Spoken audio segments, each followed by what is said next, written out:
Christene, as volgers van Jesus, as die disciples, as die ambassadeurs. Kom posisioneer ons sodat ons kan fokus bring, kan hoop bring in ons wêreld. Ons het in Februarie met hierdie reeks afgeskop en die hele jaar konstant deur hierdie tema gewerk. Hoe bring ons hoop in ons wêreld? 'n wêreld wat hopeloosheid het.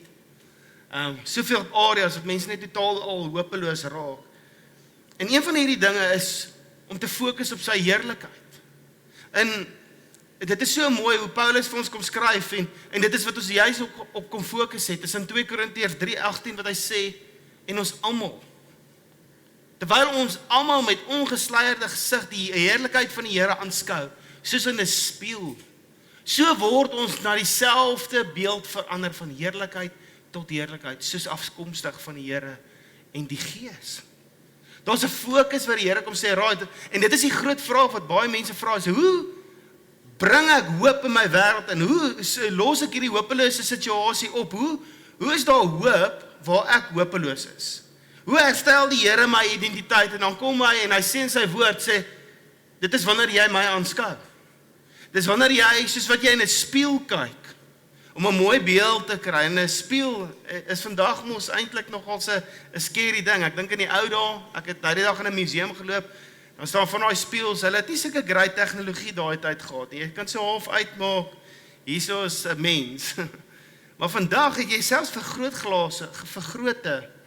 Jy weet, vir as die manne hulle baarde moet uitpluk en hulle oë moet trim en allerlei sulke tipe van goedjies. Ons het daar's vergroting en dit is vir my so 'n mooi metafoor. Is om te sê, hy sê hoorie, maar ek wil vergroting, ek wil hê jy moet inzoom op wie Christus is.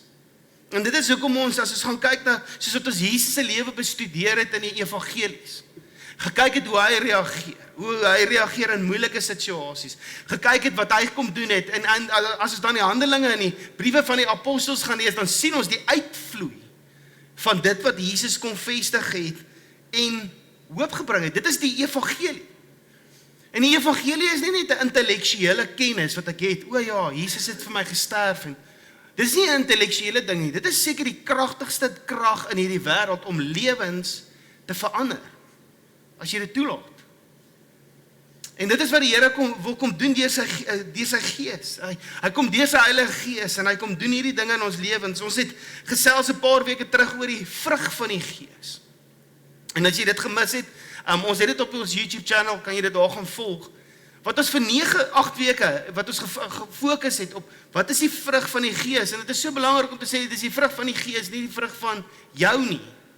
Want is iets wat ons sê oor Here, ons kom posisioneer onsself in gebed, voor U, by U, en dan sê Here, maar laat hierdie dinge deur my lewe 'n realiteit sal word.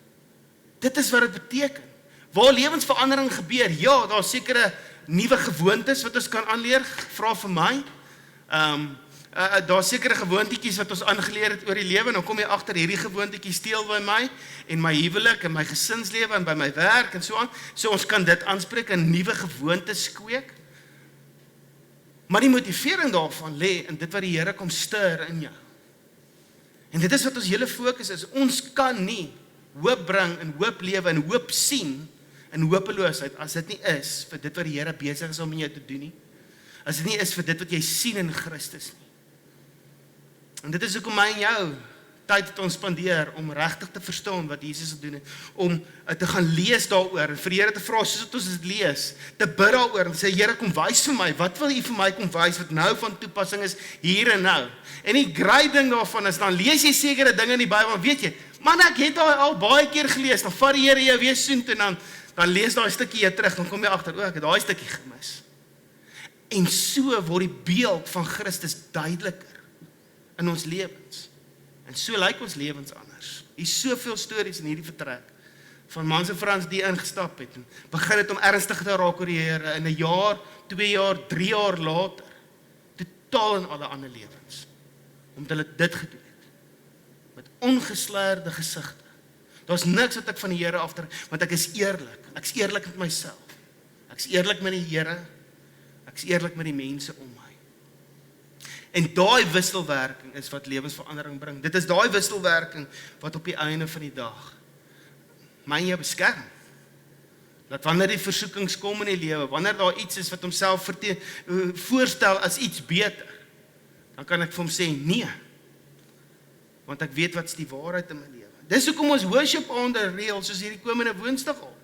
Waar ons as 'n gemeente by mekaar kom en saam worship, en geleenthede skep soos hierdie verder, maar baie meer gefokus om op die heerlikheid van die Here te fokus, baie meer gefokus om te sê, hoor jy, hoe kan ons mekaar bedien? Wat stuur die Heilige Gees hierso in ons midde, sodat ons kan reageer op dit? So ek nooi jy, môre gaan jy nou nooi, ek nooi jy nou sommer, vir komende Woensdag aand, wat ons net saam kan kom, en net sê, Here, ons wil bidend, in aanbidding, op U fokus. Ek wil soos wat ek vanoggend met jou kuier, rondom God se teenwoordigheid. Want as dit kom by die hoop wat in hierdie wêreld is, was sy teenwoordigheid die aankondiging van die hoop wat hy bring. En ek wil vir jou vra om so net te bid vanoggend, dalk net in jou hart, net om sê, Here, wat wil U Gees kom aktiveer in my? In hierdie volgende seisoen, wanneer ons praat om teenwoordig te wees. Om teenwoordig te wees in my wêreld. Want as ons gaan kyk na hoe Jesus gekom het, hy het letterlik, hy was fisies hierso, hy het God se teenwoordigheid in hierdie wêreld ingebring, en toe hy die aarde verlaat, nadat hy alles wat hy gedoen het vir sy disippels, het hy gesê, hoor jy, maar ek los julle nie alleen nie, ek gee my Gees vir julle, sodat julle nie alleen sal wees nie. So daar's 'n konstante, 'n Vader wat gekom het en gesê, hoor jy, my teenwoordigheid in elke liewe situasie is so belangrik. Die teenwoordigheid van hierdie pa, langs 'n Laitiese rugbyveld, is verskriklik belangrik vir daai mannetjie. Nou, as jy al ooit graad 3 rugby gesien het in jou lewe, dis 'n dog show. Dit is 'n klomp ouetjies wat agter die heilige eiertjie aan hardloop, en hulle tackle mekaar, en hulle val verkeerd, en die ander ou steel die bal, en dit is die mooiste gemors wat jy in jou hele lewe gesien het. En dit is hard. Dan stap hy manne daar van die veld af, en hulle almal met hulle Cheslin Colby hoekies op, en so aan, en almal wil Cheslin wees, of Kurtley, of iets. En, sê, ja, papa gesien het ek daai ou getackle. Dankie dat papa vandag hier so was. Die feit dat my teenwoordigheid daar is, kan ek sien daai laaitjie speel heeltemal anders. En soms kan ek nie daar wees, en dan sy ma daar. Maar dit is so incredible, die Vader se teenwoordigheid verander perspektief, verander die energie, verander die insig, verander die kreatiwiteit. En dit is wat die Here kom doen het, hy het gesê, hoor, ek gaan teenwoordig wees. En so baie keer het ons die prentjie gehad van die voorhangsel, vir my was die prentjie geskets, toe die voorhangsel in die tempel geskeur het, toe Jesus aan die kruis gesê het, dit is nou volbring. Was my prentjie, okay, nou het ek toegang tot die Here. Maar as ek kom omdraai en net sê, hoorie, maar wat van, dit gaan nie oor jou, jy wat die Here nader nie, maar hy wat nader aan jou gekom het. Hy wat gesê het, hoorie, ek het nou alles uit die pad uit die weg geruim, en ek het jou wêreld ingetree.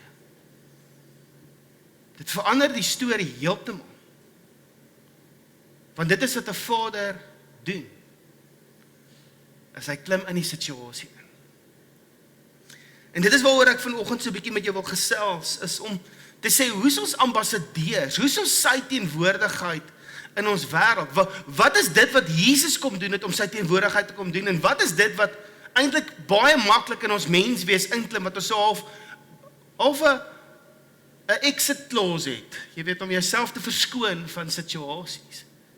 En as ek dink aan hoe ons hoop bring in ons wêreld, en hoe ons die ambassadeurs wil wees, hoe ons wil die fasiliteerders wees, en dit is ons roeping, van lewensverandering in ons gemeenskappe. Dis hoekom ons nou gebid het, Here, ons wil fasiliteerders wees, ons wil betrokke wees, ons wil deel wees, ons wil inklim, ons wil geestelik inkom, ons wil by mense se lewens betrokke raak, waar dit moeilik gaan, sodat lewensverandering gefasiliteer kan word, sodat herstel kan bring, huwelike aan mekaar gekonnekt kan bly. En as 'n ambassadeurs, om 'n koninkryk kultuur te vestig, is daar hierdie woordjie en 'n term wat ons gebruik, baie keer in die vorm van leierskap. En as ek die woord leierskap gebruik, is dit vir ons so, okay, maar ek is nie 'n leier nie, ek is net 'n werker, ek is net iemand daar, wat deel vorm van al die wielietjies hier wat die radkas aan mekaar, wat die hele engine dat draai, ek sit een van daai wielietjies daar binnekant, een van daai raadjies. Ek sien nie die groot rad nie, of ek sien nie een waar die ding draai nie. En baie keer as ons dit so definieer, dan kan jy jouself verskoon. Maar ek wil 'n bietjie met jou gesels oor daai ding, want hier is die ding wat ek ontdek het van leierskap. Leierskap is nie 'n posisionele ding nie. Dit is 'n funksionele ding. Het jy al gesien waar leierskap 'n posisionele ding is? Hoe goed gaan dit met die leierskap in haar omgewing? En dink dit gaga aan leiers wat aangestel word. Jy het 'n politieke party wat jy voorstem. En dan besluit hulle wie hulle aanstel. Jy mag nie besluit nie, hulle besluit. Hoe gaan posisionele leierskap in ons land? Hoe gaan posisionele leierskap soos wat jy groot geword het, waar iemand 'n posisie het en almal moet net vir die baas luister, want dit is sy posisie en as jy nie doen nie, dan het jy moeilikheid. Wat is die level van commitment wat mense en loyaliteit wat mense het teenoor daai leierskap? Nie veel nie. Hulle is soos, okay, dis maar sy posisie, ek doen wat hy vir my sê, maar anders as dit, leierskap is 'n funksionele ding, wat die Here kom bring. Wat die Here wil kom losmaak in ons lewens. Ja, 'n posisie van leierskap gaan dit vir jou makliker maak. As jy nou, want dan gaan die mense makliker luister, dit is amper daai tipe van ding. Maar imagine net, ons kan daai ding verander, dat ons sê, hoorie maar, leierskap is invloed. En as ek dit sê, dan sê ek vir ons almal, dit maak dan vir ons leiers. Want elkeen van ons het invloed. Elkeen van ons het invloed op die individue om ons, die verhoudings waarin ons staan. En dit is so belangrik dat ons sal verstaan, dat die invloed wat die Here vir jou kom gee, het hy gegee, sodat ek en jy sy teenwoordigheid kan wees in hierdie wêreld, sodat ons kan teenwoordig wees in hierdie wêreld. Nou, interessante storie, net van hoe die verskil, en ek wil vanoggend hierdie prentjie kom skets vir jou, die verskil tussen Jesus en Adam. En dit skets eintlik vir ons 'n baie mooi prentjie van wat die verskille is en baie keer waar ons onsself vind. En as ons sê, hoorie, maar ons maak 'n studie van Jesus. Ons is besig om te sê, ons kyk soos in 'n spieël om na sy heerlikheid te verander. Laat ons soos Christus lyk. Dis nodig om te gaan kyk wat het hy kom anders te doen. Ek het eendag 'n ou gehoor wat die vraag vra, wat maak Adam en Eva se storie so relevant? Die feit dat dit gebeur het of die feit dat dit elke dag gebeur? Want elke dag word ek en jy gekonfronteer met die boom van kennis van goed en kwaad en die boom van lewe. Met die versoekings van die lewe en waarvoor gaan ons ja sê? Dis nie net 'n fairy tale nie. Dis 'n reële ding elke liewe dag. En as ek dink aan ou Adam, die verskil van Adam en Jesus. Adam is geskep in die beeld van God. En ons, jy ken dit in hierdie storie waar ons gaan lees in die Genesis 1, Genesis 2, waar die skepping van die mens gebeur. En dan Genesis 3, waar die versoeking na die mens se kant toe kom. En een van die dinge wat die verskil was van Adam, wat hy is aan God se beeld geskaap, maar hy is nog aan sy journey saam met die Here om te word soos die Here in die sin van sy verstaan van hoe hy sy teenwoordigheid uitleef, hoe hy besig is om verantwoordelikheid te vat vir hierdie dinge. Maar een van die dinge wat ons heel eers sien waar Adam wat veroorsaak het dat die val van die mens gekom het, is daai woordjie passiwiteit. Adam wat totaal al passief was. Dus terwyl die slang, en as jy Genesis 3 vers 1, die slang was 'n slinkser as enige van al die ander diere. En hy het na die vrou toe gekom, en hy het al begin 'n paar vragies vra. Dit is asof Adam nie eers teenwoordig was. En manne, as jou vrou ooit met 'n slang begin praat, moenie sê, ag, dis net midlife crisis, of iets in daai lyn, of met die visse, of iets in daai lyn. Ek hoor hulle praat ook met hulle plante, wat hulle plant in die tuin, apparently help dit dat hulle groener is, maar as jy al daar vang, raak betrokke, boys. Jy kan nie net, daar staan, en Adam is nie eers op die see nie, hy is nie eers daar nie, en as hy dit gesien het, kan ons die afleiding maak, dat hy gesê het, Weird. En weggeloop het. Hy het nie eers betrokke geraak in die gesprek daar nie. En ons sien as gevolg van sy passiwiteit het daar 'n versoeking gekom oor hulle, wat veroorsaak het dat sy iets geglo, want die Here het vir hom alles gegee en die Here het vir hom gesê, gaan wees jy nou die leier, gaan bring my openbaring wat ek vir jou gee, gee dit vir jou vrou. Die Here het nie met die vrou alleen gepraat nie, hy het met ander gepraat en gesê, gaan lei jy na jou vrou, wat veronderstel is die leierskap, hierdie rol, hierdie invloed. En hy het nie daai leuns wat in Genesis 3 begin is, deur die vyand, gaan aanspreek nie. He's missing. Hy het nie deelgeneem aan die gesprek nie. En ons weet wat is die effek daarvan. Adam was totaal al passief, en partykeer kan dit dalk met ons gebeur. Dat daar situasies is waar ons passief raak, dat ons nie deel raak van die gesprek om hierdie ding aan te spreek nie. Want ons sê nie maar, ons het mos eintlik die verantwoordelikheid vir iemand anders gegee. Ja, hulle neem nie daai verantwoordelikheid op nie. Okay? So dan staan ons hier terug, want dit gaan moeilik wees, of dit gaan effort val. Dit gaan ongerieflik wees. Ons sien die effek van hoe wat toe gebeur het, is hoe Adam geweier het om verantwoordelikheid te neem vir wat gebeur het. Ons sien dat die Here, of toe die Here vir hom roep en vir hom vra, Adam, waar is jy? Vers 4 in Genesis 3, dan sien jy hoe Adam hulle agtergekom het, hulle is naak en hulle kruip weg vir die Here. En hy gaan en hy weier om verantwoordelikheid te neem, inteendeel, toe die Here vir hom roep, toe kruip hy weg, hy's nie bereid om die situasie aan te spreek. Sê Here, hier is ek. Wat het gebeur? In die storie te vertel nie. Hy het weggekruip. Hy het gesê, hoor, ek gaan nie verantwoordelikheid neem om vir hierdie situasie, want dit is nie my skuld nie.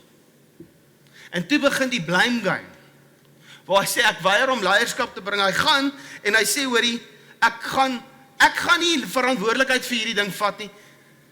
En wat gebeur? Dit is daai vrou wat U vir my gegee het. Wat? Oeps, daar trap ek op 'n paar tone. Het jy dit al ooit gesê, Here, daai vrou wat U vir my gegee het, daai man wat U vir my gegee het?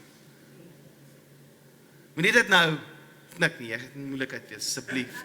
Ons het nou net gebid vir huwelike, kom aan.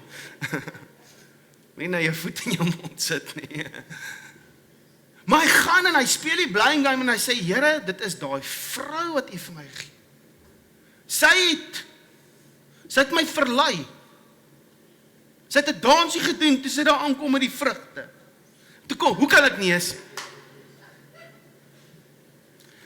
Ek dink, wat het gebeur? Eva, Here, dit is nie ek nie, dit is daai slang.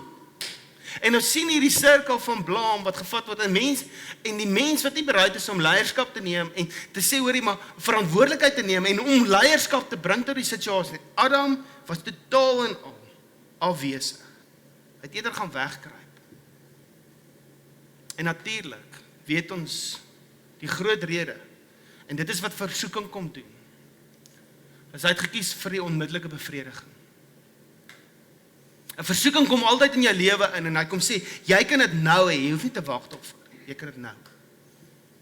En hy sê ja vir die onmiddellike bevrediging, 10-1, want hy wou nie betrokke geraak het in die gesprek dalk met sy vrou nie. Dit kan dalk wees dat hy op 'n plek gekom het dat hy dit gedoen het om sy vrou tevrede te stel.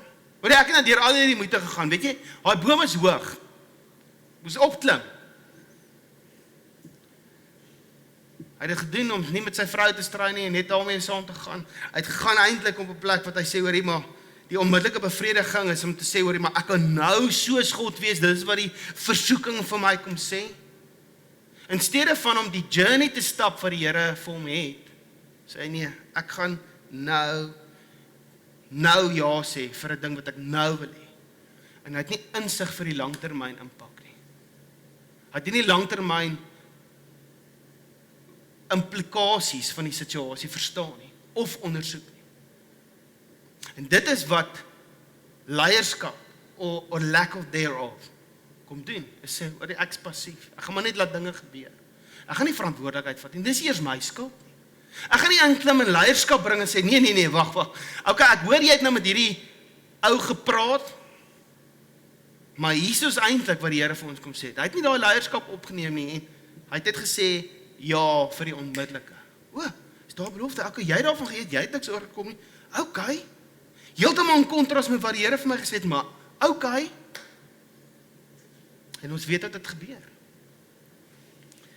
Maar as ons gaan kyk na hoe Jesus geleef het, sien ons hoe Jesus presies heeltemal die teenoorgestelde geleef het. Jesus wat in totaliteit passiwiteit verwerp het. Ek bedoel, Jesus was nie passief nie. Toe die probleem tussen God en mens opgestaan het, wat het hy gedoen? Here Jesus, ek stuur my. Ek het 'n plan. So vroeg soos Genesis 3 was dit die reaksie van God die Vader en Jesus. Kan jy sien hierso wat 'n vader kon doen? As hy sê ek sal verantwoordelikheid neem vir my kinders. Dis nie my skuld nie, maar ek sal verantwoordelikheid neem. En hy gee hierdie woord en hy spreek hierdie profesie uit oor Jesus en hy sê, slang, jy het die vrou na haar haakskeen gebyt, maar haar nageslag gaan jou kop vermorsel. Dit gaan die krag van jou kom uittrek. Hoekom? Want hy gesê, ek gaan nie passief wees en net kyk hoe speel hierdie ding uit nie. Ek gaan betrokke raak. Ek gaan passiwiteit verwerp. En wat Jesus daar gedoen het is die feit dat hy passiwiteit net verwerp het gesê, hoorie, maar dit is die restaurasie wat hy gebring het. Hy het onmiddellik gegaan en 'n plan gemaak en hy het verantwoordelikheid geneem. Hy het verantwoordelikheid geneem vir ons as mensdom te sê, ek sal die verantwoordelikheid opneem, want weet jy wat? Die wet gaan jou nie red nie. Die implikasies van wat die wet sê om jou heilig te maak, om in verhouding, in 'n herstelde verhouding met God te hê, jy gaan dit nie kan doen nie. Hoekom nie? The proof is in the pudding. Geen mens kon nog ooit dit reg kry nie. Nie beste Jood, slegste Jood, beste godsdienstige mens kon nie al die reëls hou nie, want daar was net te veel. En Jesus kom en hy sê, ek neem verantwoordelikheid vir hierdie dinge. En ek sal die sonde op my neem. Ek sal die prys gaan betaal. Ek sal sê, Here Jesus, ek stuur my, ek sal dit gaan uitsorteer. Hy neem verantwoordelikheid vir iets wat nie sy skuld is nie. Hy gaan en hy lei met oorgawe. Dit is so ongelooflik as jy Jesus gaan kyk, hoe hy ouens bymekaar gemaak het en 'n dinamiese ding ontwikkel het. Julle, hoe begin jy met 3 ouens en dan word dit 12 ouens en dan volg daar duisende mense jou. Want hy het gegaan en met oorgawe gelei. Hy het vir sy disippels gevat en sê, right guys, hier is God se koninkryk werk. Ek weet julle het nie 'n mooi prentjie daarvan nie as gevolg van godsdienstigheid in julle wêreld, maar God se koninkryk is nie 'n koninkryk soos wat die Selote vir jou sê, waar hy gaan kom op sy en hy gaan al die ryke verwoes met 'n oorlog en al daai tipe van goeders nie. Nee, hy het my gestuur. God se koninkryk werk anders. Die koning kom om te dien en nie gedien te word nie. Die koning wat ryk is, het homself arm gemaak. Hy's in 'n stal gebore. Hy het op 'n donkie gery. Hy het arm geword ter wille van julle. En Jesus kom lei met oorgawe en hy set sy disippels op so 'n incredible manier dat ons 2024 jaar later nog steeds besig is met dit wat hy begin het. Dis ongelooflike leierskap of gelooflike leierskap. Incredible wat hy kom doen het. Hy het nie passief geraak en nie leierskap gebring nie, hy het ingeklim. En Jesus het gelewe om die groter beloning te soek. Ek meen, as jy kyk na wat in Matteus 26 vers 39 staan, sê Vader, as dit moontlik is, laat hierdie beker by my verbygaan. Jesus is op 'n plek wat hy sê, Here, hierdie is groot. Ek weet ek het nou verantwoordelikheid geneem vir hierdie ding. Ek weet ek het met leiers oorgawe gelei,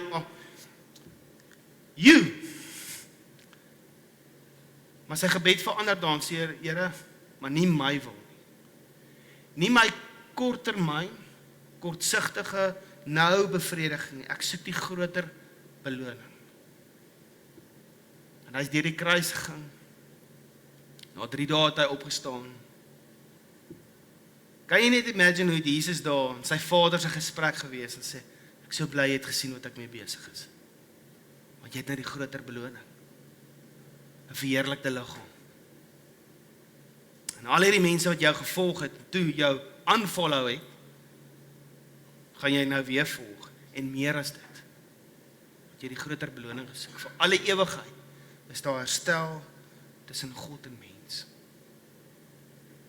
En as ek hierdie na jou te bring vanoggend, wil ek eintlik vir jou die vraag vra, want dit is so maklik vir my en jou om op 'n plek te wees waar ons sê, hoor Here, ek gaan maar passief wees, ek gaan maar net dat dingetjies gebeur, ek gaan nie leierskap neem nie, ek gaan nie verantwoordelikheid neem nie, ek gaan nie, maar dis makliker om net nou nice te wees, of dis makliker om nou net ietsie te sê wat mense se half tevrede stel, ek soek nie 'n groter beloning of 'n groter prentjie nie, maar dis ongerieflik. Waarvan challenge jou op die oomblik in die manier hoe jy leef en kyk na die lewe? Waar is daar 'n challenge waar die Here vir jou sê, hoor jy het nodig om passiwiteit te verwerk. Jy het nodig om mooi te gaan kyk en stoktyd te neem van jou lewe, net te sê, okay Here, want onthou, okay, hoor my baie mooi. Hierdie is nie self-effort nie, okay? Hierdie is 'n self-awareness. Okay. Jy het nodig om self-awareness te create in jou lewe, dat jy besef waar ek regtig is, want ek het nodig om met myself eerlik te wees. As jy met enige iemand moet eerlik wees asseblief met jouself eerlik. En Here, waar is ek passief? Waar is daar areas in my lewe waar ek nie leierskap opneem vir my gemeenskap nie? Waar is daar areas waar ek verantwoordelikheid moet neem? Ja, ek sit in 'n kantoor en dis eintlik daai girl by daai desk in haar kantoor en haar span wat opgevoeter het. Maar hoe kan ek betrokke raak? En nie net nice wees nie, maar hoop bring. Herstel bring. Wat is daai move wat jy daar so maak? Wat se verhoudings maak dit daar oop met mense dat hulle vir jou vra, hoekom doen jy dit? Want dit kan. En dit maak 'n gesprek oop waar mense met jou begin praat en jy die geleentheid kry om sy teenwoordigheid te wees in hulle lewens. Sy stem vir 'n oomblik te wees totdat hulle self in tune op sy stem. Dit is wat hoop bring in hierdie wêreld, soos dit is in die hemel, so ook op aarde. Waar ons met oorgawe moet lei, dinge set up, inklim en sê, alright, ons moet sekere dinge in plek kry, want as iemand dit nie doen, as ek dit nie doen nie, gaan niemand dit doen. Ek dink ons moet meer begin leef, as iemand dit nie gaan doen, dan moet ek dit doen. Want as ek dit nie doen nie, dan gaan dit net staan, om verantwoordelikheid op te neem. Nou, obviously is dit goeie PR skills, om vir iemand te sê, hoorie, ek sien daar gebeur ietsie nie daar nie, kan ek verantwoordelikheid neem vir dit, ek sal dit vat. Jy moet dit net doen nie, want dit offend mense, en dit maak 'n CP, en duisendwaar lives oop, en allerhande sulke tipe van goeders. Want hoekom doen ons dit? Here, ons soek die groter beloning. As ek nou dink aan een van die gevalle hierdie week, waar daar huwelik is wat in skerwe is. Dis my boodskap aan hulle oor die naweek. Julle is deel van my mense. En ek wil nie op die kantlyn net sit en net sien dat hierdie dinge verbygaan nie. Hulle julle dit self uitfigure. As julle my sal toelaat, gaan ek myself innooi. En ek gaan betrokke raak om vir julle te help. En ek voel dit is die roeping wat die Here vir ons kom gee. So baie keer het ons hierdie sê ding van, is hulle eie saak, ek wil nie betrokke raak nie, want dit is morsig, en hulle moet dit self uitfigure. Dit is so half die nice ding. Dis nie wat Jesus gedoen het nie. Hy het sy hele lewe kom gee, en dit is wat vanoggend se nagmaaltafel ons kom aan herinner. Is dat hy het alles in die stryd gewerk, vir my en vir jou, vir ons hele wêreld. Elke gemeenskap, elke volk, elke taal, elke deel van die wêreld, dat hy sy lewe kom gee, sodat ons lewe kan hê. En wanneer ek en jy saam nagmaal gebruik, is dit 'n oomblik waar ons osself eintlik kom herinner, Here, dit is U wat dit kom doen het. Maar terselfdertyd is dit iets wat hy sê, dit wat jy ontvang het, dit moet jy gaan uitdeel. Gaan wees ryk met dit wat jy ontvang het, en gaan deel dit uit. En Vanoggend is my vraag, saam met ons nagmaal gebruik, is om te sê, Here, waar kan ek gaan lewe bring? Waar moet ek inklim en gaan verantwoordelikheid en leierskap opneem? Dis eers my area van verantwoordelikheid, maar ek gaan. Hoekom? Want ek kan, as gevolg van hierdie tafel. Ek kan, as gevolg van dit wat U vir my gegee het. En laat dit jou gedagtes gaan vir 'n oomblik. Jou verbeelding. Verbeel jouself net. Elkeen van ons neem hierdie ding ernstig op. Elke Christen in Stellenbosch neem hierdie ding ernstig op. Elke Christen in die Wes-Kaap neem hierdie ding ernstig op en sê, Here, waar moet ek betrokke raak? En ek sal met oorgawe gaan lei, ek sal verantwoordelikheid neem en leierskap bring vir areas wat nie eers my area is. Imagine it, hoe gaan dit lyk? Dink jy dit gaan wees soos in die hemel? So ook op aarde? Ek dink so. En daar's hierdie eeue oue appel op my en jou lewe, waar die Here net kom sê, sal jy my toelaat om my koninkryk deur jou lewe te vestig?